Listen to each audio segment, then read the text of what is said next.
Hello students, इस नए video में हम बात करने वाले हैं कुछ नए क्वेश्चंस के ऊपर और बड़े इंटरेस्टिंग क्वेश्चन हैं फिर से, जैसे कि हर बार मैं दे रहा हूं। और इस वीडियो में मैं कौन सा क्वेश्चन सबसे पहले लेने वाला हूं उसका नंबर मैं आपको बता देता हूं। सबसे पहला क्वेश्चन मैं जो लूंगा इस वीडियो में आएगा 354। बुकलेट में है ये 354, है ना। इसका स्टार्ट करते हैं। क्वेश्चन सबसे पहले 354 है। 3 की पावर क्वेश्चन मार्क की power question mark equals to, यहां पर आ जाएगा 1 9 6 8 और ये 3। तो यहां पर अब आपको ध्यान से समझना है।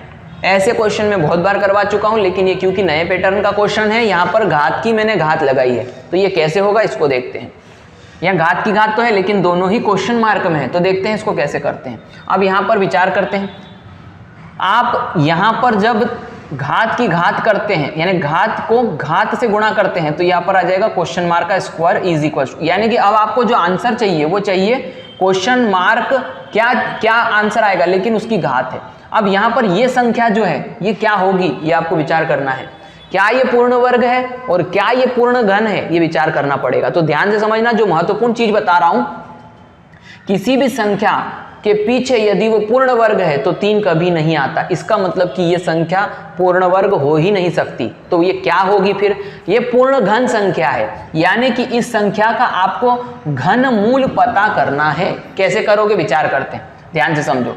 ये लाइन, ये संख्या है, 3 अंकों के पहले एक लाइन इमेजिन करो। क्या है अंतिम अंक 3। अब ध्यान से समझना जो बता रहा हूं, यदि इसका अंतिम अंक 3 है तो ये किसी ऐसी संख्या का घन है जो अंत में 7 अंक देता है। कुछ लोगों को नहीं पता होगा तो कमेंट बॉक्स में लिखना है, फिर मैं एक्सप्लेन करूंगा कि कैसे आप घन मूल निकाल सकते हैं। यहां पर 3 है तो इसका मतलब यहां 7 आएगा। आगे बढ़ते हैं, ये 19 है। 19 क्या बताएगा, यहां पर ध्यान से समझना है। 2 का घन क्या होता है 8, 3 का घन क्या होता है 27, यानी कि ये जो 19 संख्या है ये 8 और 27 के बीच में आ रही है। इसका मतलब कि ये जो 2 है आप यहां पर लिख दोगे। इससे ये पता चला कि ये संख्या 27 का घन है, यानी मैं 27 की घात 3 करूंगा तो मुझे ये संख्या मिल जाएगी। ये मैंने आपको बता दिया। आगे बढ़ते हैं।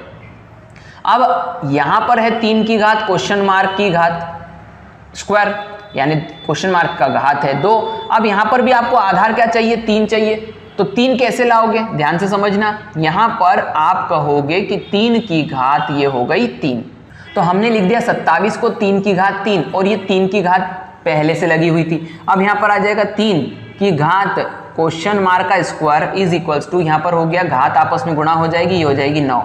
देखो आधार क्या हो गया है समान, इसका मतलब यहां पर जो घात है और यहां जो घात है ये आपस में क्या होगी बराबर। तो हम करेंगे क्वेश्चन मार्क का स्क्वायर इज इक्वल्स टू 9। अब मैं 9 को क्या लिख सकता हूं, ध्यान से समझना। मैं 9 को लिख सकता हूं क्वेश्चन मार्क का स्क्वायर इज इक्वल्स टू, क्या लिखूंगा मैं, 3 की घात 2।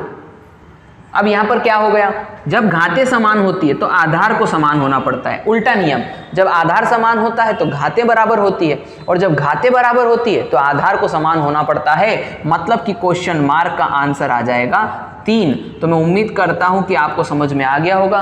देखिए सभी क्वेश्चन जो मैं आपको देता हूं सबसे पहले पॉज करके खुद से करने की कोशिश करिए, उसके बाद में एक्सप्लेनेशन तो मैं आपको दे ही रहा हूं। कमेंट बॉक्स में आप अपने एक्सपीरियंस मुझे बताइएगा। आगे बढ़ते हैं। तो नेक्स्ट जो इंटरेस्टिंग क्वेश्चन है वो क्या है, नंबर बता देता हूं पहले। बुकलेट के हिसाब से 395 क्वेश्चन है, और 395 क्वेश्चन ये है कि 1728 डिवाइड कर दिया इसको रूट क्यूब। यहां पर मैं थोड़ा क्लियर लिख देता हूं, ये हो गया रूट क्यूब, ये हो गया 262144। इसके बाद में यहां पर आ जाएगा गुणा में क्वेश्चन मार्क, माइनस में 288 इक्वल्स टू में कर दूंगा इसको 4491।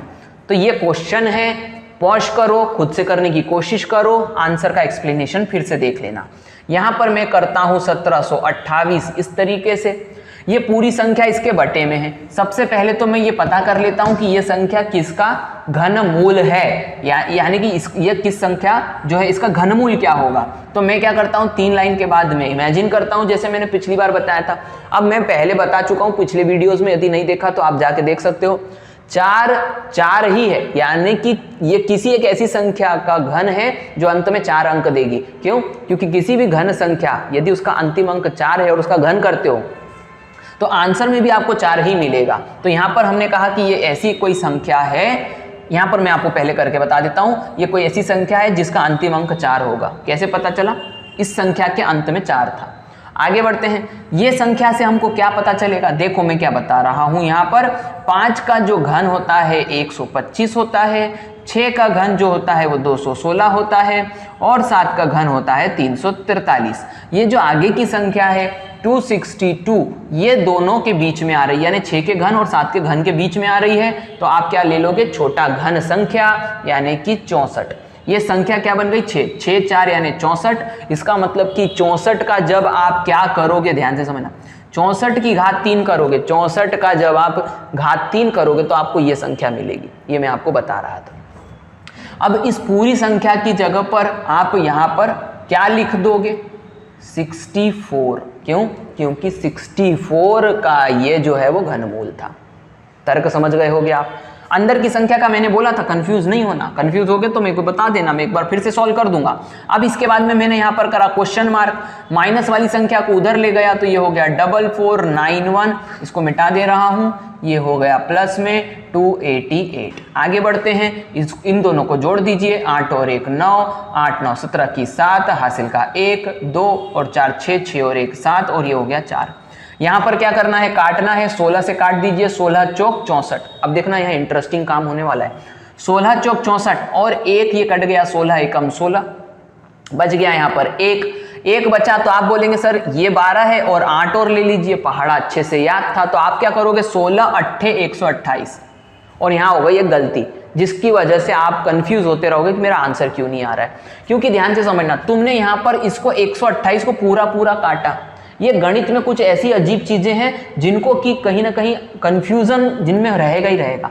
ये 18 बार पूरा भाग नहीं जाएगा। ध्यान से समझना, यहाँ पर 16 एकम 16 से एक बार कटने के बाद 1 बचा और बनी हुई संख्या पूरी 16 से कट रही थी, इसलिए आपको यहाँ पर एक शून्य लेना पड़ेगा।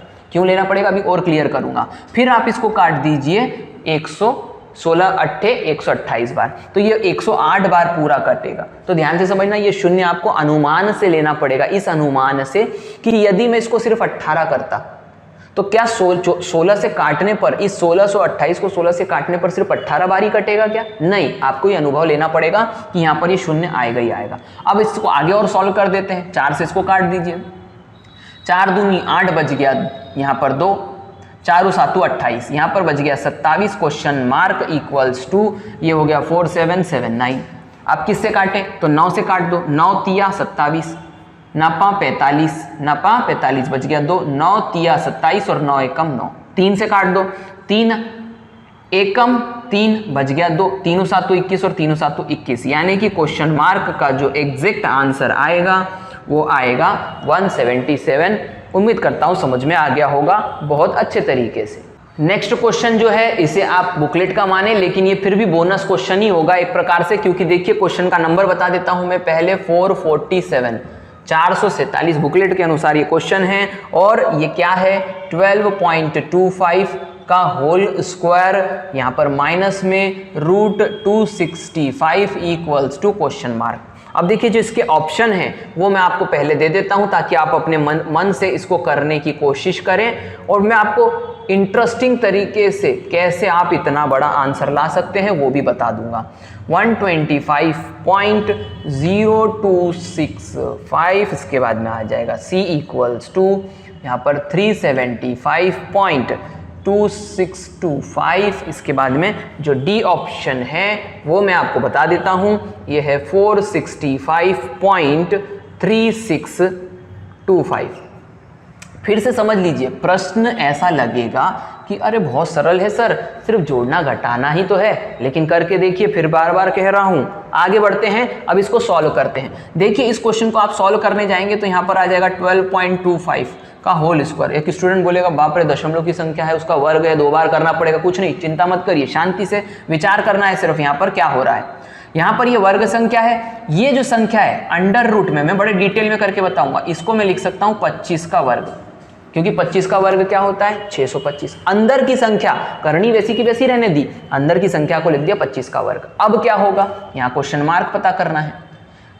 करनी से वर्ग हो गया कैंसल, ये हम जानते हैं। तो ये हो गया 12.25 का होल स्क्वायर माइनस में यहाँ पर रह गया 25 बराबर में क्वेश्चन मार्क। अब बोलेंगे सर अभी कैसे सॉल्व हो जाएगा, इसको क्या गुणा करें? अभी गुणा नहीं करना, क्या कर रहा हूं वो देखना। 12.25 का होल स्क्वायर माइनस में इसको मैं लिख सकता हूं 5 का वर्ग बराबर में क्वेश्चन मार्क, ये हमें करना है। अब ध्यान से समझना, ये बन गया एक निश्चित फॉर्मूला, जो बता रहा हूं उसको समझना। ए स्क्वायर माइनस बी स्क्वायर कैसे आएगा? ये प्रैक्टिस से आएगा, प्रैक्टिस करेंगे सब बन जाएगा। ए स्क्वायर माइनस बी स्क्वायर, ये हो जाएगा ए प्लस बी, ब्रैकेट में हो जाएगा ए माइनस बी। ये याद रखना, जब भी कोई इक्वेशन इस स्वरूप में आपको दिख जाए तो एक ब्रैकेट में दोनों को जोड़ देना और एक ब्रैकेट में दोनों को घटा देना, आपस में गुणा कर देना। मैं लगा रहा हूं ये फॉर्मूला, ये हो गया मेरे लिए ए, ये हो गया मेरे लिए बी, दोनों को पहले जोड़ देता हूं। 12.25 प्लस में 5 और गुणा कर दूंगा 12.25 माइनस में 5, इसको जोड़ूंगा तो ये बन जाएगा 17.25, गुणा में इसको घटाऊंगा तो ये बन जाएगा 7.25। अब आंसर सिर्फ इस आधार पे आ जाएगा कि 17.25 को 7.25 के साथ गुणा कर लो। और यदि ये गुणा करना नहीं आता तो इतना सरल सा क्वेश्चन भी आपको परेशान कर देगा। कैसे होगा ध्यान से समझिए, मैं यहाँ पे गुणा कर रहा हूँ, ये मैंने लिखा 17.25 और मैंने यहाँ पर नीचे लिखा 7.25।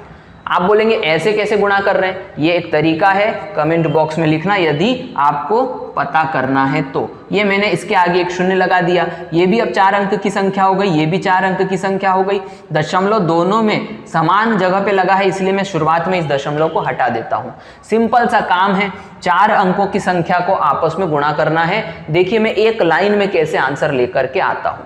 तो देखो अब इसको हमको सॉल्व करना है, कैसे करेंगे? एक लाइन में आंसर लेके आ रहा हूं। 55 25 की 5 हासिल का आ गया 2, 5 दूनी 10, 5 दूनी 10, 10 और 2 10 और 10 20, 20 और 2 22 की 2 हासिल का आ गया 2, 5 7 35, 5 7 35, 35 35 70, 70 और 4 हो गया 74, 74 और 2 हो गया 76, 76 की 6 हासिल का आ गया 7, 7 याद रखना। आगे बढ़ते हैं, 5 एकम 5, 7 दूनी 14, 7 दूनी 14, 14 14 28, 28 और 5 हो गया 33, 33 और 7 पहले था, 33 और 7 हो गया 40, 40 की 0 हासिल का आ गया 4। इसके बाद में 2 एकम 2, 2 एकम 2, 7 दूनी 7 7 49, 49 और 2 हो गया 51, 51 और 4 हो गया 55, 55 की 5 हासिल का आ गया 5, 7 एकम 7, 7 और 5 12। ये देखो भैया एक लाइन में गुणा कर दिया मैंने। आप बोले कि कैसे, तो वीडियो में लिखिए, कमेंट बॉक्स में फिर बताऊंगा। आगे बढ़ते हैं, क्या करना है? सर दशमलव यहां पर था और दशमलव यहां पर था, क्या करना है? यदि इसमें 2 अंक के पहले और इसमें 2 अंक के पहले, तो आंसर में 4 अंक के पहले 1 2 3 4 एग्जैक्टली आंसर आपको मिलेगा ऑप्शन नंबर बी पर। तो उम्मीद करता हूं आपको समझ में आया होगा, ये बहुत बढ़िया क्वेश्चन। अब एक और तरीका मैं बता रहा हूं, थोड़ा सा दिमाग का इस्तेमाल करने वाला तरीका। ध्यान से समझना, यहां पर दशमलव के पहले ये 17 है और यहां पर दशमलव के पहले ये 7 है, इसे कहते हैं अप्रोक्सीमेशन मेथड। यहां पर यदि मैं 17 को 7 से अप्रोक्सीमेट गुणा करूं तो 17 सत्ते होता है 119। यहां पर आपको यह देखना है कि दिए गए ऑप्शन में लगभग 119 के आसपास की संख्या कौन सी है। तो एग्जामिनर ने देखो बड़े चालाकी से ऑप्शन दिए हैं, ये 200 के पार, ये 125, ये 300 के पार, ये 400 के पार। देखो यही वह ऑप्शन है जो कि 119 के आसपास था। तो इसको अप्रोक्सीमेशन मेथड कहते हैं। दिमाग चौकन्ना रखो तो इस प्रकार से आप आंसर जो है लगा पाएंगे। तो उम्मीद करता हूं बहुत बढ़िया तरीके से समझ में आया होगा। नेक्स्ट क्वेश्चन करते हैं। तो अब मैं करवाने जा रहा हूं आपको bonus question number 1। Bonus question क्या है, इसमें ध्यान से समझना है। यहां पर है क्वेश्चन 2 की घात 51 धन 2 की घात 52 धन 2 की घात 2 2 2 की घात 53 धन 2 की घात 54 किससे पूर्ण विभाज्य होगी। प्रश्न समझ गए होंगे उम्मीद करता हूं। यानी कि ये जो पूरी संख्या है, अभी मैं ऑप्शन दे रहा हूं, उन ऑप्शन में से किससे पूरी तरीके से विभाजित हो जाएगी। आपको लगेगा कितना टफ क्वेश्चन है, बड़ा सरल कर देंगे, 2 मिनट रुकना है बस। ऑप्शन है, option A 18, option B 15, option C 19, option D 22। अब देखते हैं इसको कैसे करना है। तो चलिए इसको करते हैं। अब हम ध्यान से समझना, कुछ भी टेंशन लेने की जरूरत नहीं है, बड़ा सरल सा क्वेश्चन है। इसको फिर ये ऑप्शन अभी मैं मिटा दे रहा हूं, आप अपने मन से एक बार ट्राई कर लेना। ऑप्शन मिटा दे रहा हूं, ये देखो ब्रैकेट हटा लिया मैंने अभी फिलहाल के तौर पर। यहां पर क्या करता हूं, सभी में ये बात ध्यान से समझना कि क्या कॉमन है। यहां 2 की घात 51 ये सबसे छोटी संख्या है इन सभी में, ये 2 की घात 51 है, तो 2 की घात 51 इसमें भी तो है, 2 की घात 51 इसमें भी है, 2 की घात 51 इसमें भी है। यदि किसी को यह भी ना समझ में आए तो मैं लिख के बता देता हूं क्या हो रहा है यहां पर। 2 की घात 51 धन, इसको मैं लिख सकता हूं 2 की घात 51 गुणा में 2, ये समझ लेना। यानी कि आधार समान होता है तो घातें जुड़ जाती है, तो ये 2 की घात 1 और ये 2 की घात 51। प्लस में यहां पर लिख सकता हूं इसको 2 की घात 51, 2 की घात 51 और गुणा में आ जाएगा 2 की घात 2, यानी कि 51 और 2 53, प्लस में 2 की घात 51 गुणा में 2 की घात 3, 51 और 3 54। अब देखो सभी में 2 की घात 51 दिख रहा है, मैं कॉमन ले लूंगा। ये हो गया 2 की घात 51 कॉमन, तो यहां क्या बच गया 1, यहां क्या बच गया 2 की घात 1 मतलब 2, यहां क्या बच गया 2 की घात 2 मतलब 4, यहां क्या बच गया 2 की घात 3 का मतलब हो गया 8। अब क्या करना है, अब सिंपल सी बात है, 2 की घात 51 यहां पर गुणा में आ जाएगा 8 और 4 12, 12 और 3 15। कहने का मतलब यह है कि ये जो पूरी संख्या है ये किससे विभाजित होगी। जब भी आपको ऐसा प्रश्न आए तो यहां पर ये जो कॉमन नंबर है इसको निकाल लेना, बचा हुआ ये जो राशि है ये उसमें शेषफल देगा। यानी कि ये जो पूरी राशि है इसमें काटोगे तो आपको हमेशा 15 जो है वो शेषफल के रूप में मिलेगा, और जब आपको 15 शेषफल के रूप में मिलेगा तो दिए गए ऑप्शन में से जब मैंने 15 ऑप्शन बी पर रखा था तो वही इसका जो था वो एग्जैक्ट आंसर होगा। यदि बी पर नहीं हो और कहीं और दिया तो वो भी मान लीजिएगा, लेकिन यहाँ पर जो 15 है वो एग्जैक्ट आंसर बनेगा। तो मैं उम्मीद करता हूँ कि ये 15 जो क्वेश्चन का आंसर है वो आप सभी लोगों का भी आया होगा। तो उम्मीद करता हूं ये क्वेश्चन आपको समझ में आ गया होगा। अब बढ़ते हैं नेक्स्ट क्वेश्चन की तरफ। फिर से एक और नया बोनस क्वेश्चन मैं आपको करवाऊंगा। तो फिर से मैं एक बोनस क्वेश्चन करवा रहा हूं आपको, और ये बोनस क्वेश्चन नंबर 2 है। देखिए कैसे होगा। तो ये क्वेश्चन मैं पहले लिख देता हूं, 0.5 का होल स्क्वायर अंडर रूट में 0.49, अगला है रूट क्यूब में 0.008 और 0.23 में सबसे छोटा कौन है। ये बात है, प्रश्न है इन सभी में से सबसे छोटा कौन है। या तो ये होगा, या तो ये होगा, या तो ये होगा, या तो ये होगा। अब स्टूडेंट कॉमनली गलती क्या करते हैं, वो यहां देख लेते हैं, अच्छा ये घात 2 है, ठीक है ये 3 है, तो ऐसे कंपेयर करते हैं। ऐसा नहीं करना है आपको, बड़े बेसिक तरीके से इस प्रश्न को करना है। सबको पहले एक आधार पे ले आओ, ये वर्गमूल है, ये वर्गमूल वाली संख्या, ये घनमूल वाली संख्या, ये वर्ग वाली, ये जो है वो साधारण घात वाली संख्या। सबको पहले एक साधारण घात पे ले आओ। कैसे, ध्यान से समझो। 0.5 को 0.5 से गुणा करोगे तो 5 25, और एक अंक के पहले दशमलव, एक अंक के पहले, ये हो गया 2 अंक के पहले। इसका मतलब कि इस 0.25 के वर्ग की जगह तुम लिख सकते हो 0.25, यानी कि इस 0.5 के वर्ग की जगह पर लिख सकते हो तुम 0.25। आगे बढ़ते हैं, इसको भी तुम समान घात पे लेके आओ, तो इसको क्या लिखोगे, करनी के अंदर 49 बटा में 100। अब क्या लिखोगे, अंडर रूट में 7 का वर्ग, क्योंकि 49 क्या होता है 7 का वर्ग, बटा में ये 100 होता है 10 का वर्ग। अब एक गणित का नियम बता रहा हूं मैं, करनी के अंदर यदि बटे में इस प्रकार से संख्या लिखी है तो तुम अलग अलग बटे में उसको लिख सकते हो। करनी के अंदर ये 10 का वर्ग। बड़े बेसिक तरीके से समझा रहा हूं, क्योंकि समझदारों को समझाना नहीं पड़ता, लेकिन जिन्हें जरूरत है उनके लिए समझा रहा हूं। क्या करना है, यहां पर ये आ जाएगा, वर्ग से करनी कैंसिल तो ये 7 हो गया, वर्ग से करनी कैंसिल तो ये 10 हो गया। 7 बटा 10 क्या हो जाएगा, 0.7। तो समझ गए आप, इस पूरे की जगह पर क्या आ जाएगा 0.7, ये आ गया था, इसके पूरी जगह पर 0.25। अब इसको सॉल्व कर दो उसी तरीके से। अब थोड़ा तेजी से करूंगा, ये 8 का 8 लिख दिया, यहाँ पर घनमूल है याद रखना, ये 8 का 8 दशमलव के बाद 1 2 3 अंक बटे में आ जाएगा, 1 2 3 0।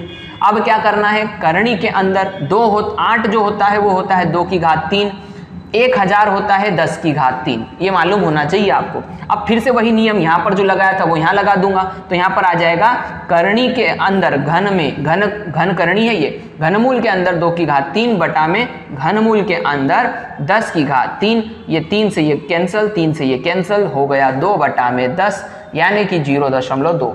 और ये पहले से ही समान आधार पे थी, यहाँ पर लिख के बता दे रहा हूँ 0.25, 0.7, 0.2, 0.23, इनमें सबसे छोटी संख्या क्या है 0.2, और ये आई कहाँ से थी, यहाँ से, इसका मतलब इसका आंसर आ जाएगा 0.008। यानी कि जो स्टूडेंट कॉमन सेंस लगा रहे थे वो तो बिल्कुल गलत हो जाएंगे अपनी जगह पर। तो इसका आंसर समझ में आया होगा। उम्मीद करता हूँ कि आपको सारे क्वेश्चंस जो हैं वो बड़े ही शानदार लग रहे होंगे। कमेंट बॉक्स में जरूर लिखिए ताकि नए नए क्वेश्चंस मैं आपको दे सकूँ।